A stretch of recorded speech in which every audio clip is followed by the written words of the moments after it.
শীতকালে পালং শাকটা বেশি দিন থাকে না, তো যতদিন থাকে আমি প্রতিদিন আনার চেষ্টা করি, কারণ এটা শরীরের জন্য অনেক ভালো। তো যাই হোক, পালং শাকটার জন্য প্রথমে আমি রসুন কুচি দিয়ে দিয়েছি অনেকখানি, তারপর পেঁয়াজ কুচি দিয়ে কয়েকটা কাঁচামরিচ দিয়ে দিয়েছি, দিয়ে বেশ কিছুক্ষণ কষিয়ে নিয়েছি। এখন কষানোটা হয়ে গেলে তারপর দিয়ে দিচ্ছি কয়েকটা চিংড়ি মাছ। চিংড়ি মাছটাও কিছুক্ষণ ভাজা ভাজা করে নিচ্ছি। এরপর এখানে আমি স্বাদ মতো লবণ দিয়ে দিয়েছি, 1 চামচের চেয়েও কম মরিচ গুঁড়া, হাফ চামচের মতো হলুদ গুঁড়া দিয়েছি, আর আধা চামচের মতো মাছের মশলাটা দিয়েছি। এরপর সামান্য পানি দিয়ে এটা কষিয়ে নিয়েছি। কষানো হয়ে গেলে কয়েকটা আমি সিম আলু কেটে দিয়ে দিয়েছি। এখানে নতুন আলু আর সিম দিলে কিন্তু এটা খেতে খুবই মজা হয়। এরপর আলু সিমটা কষানো হয়ে গেলে এখানে সামান্য ঝোলের জন্য পানিটা দিয়ে বলক উঠে আসা পর্যন্ত অপেক্ষা করলাম।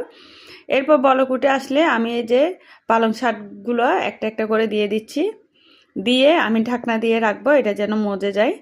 তো কিছুক্ষণ পর দেখেন শাকটা কিন্তু অল্প হয়ে যাচ্ছে, তো একটু সামান্য নাড়াচাড়া করে দিচ্ছি।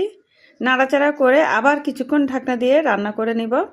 এই শাকটা খেতে খুবই মজা লাগে, আর আমি প্রায় সময় এভাবেই রান্না করি। সিম আলু দিয়ে শাক রান্নাটা কিন্তু খুবই মজা হয়।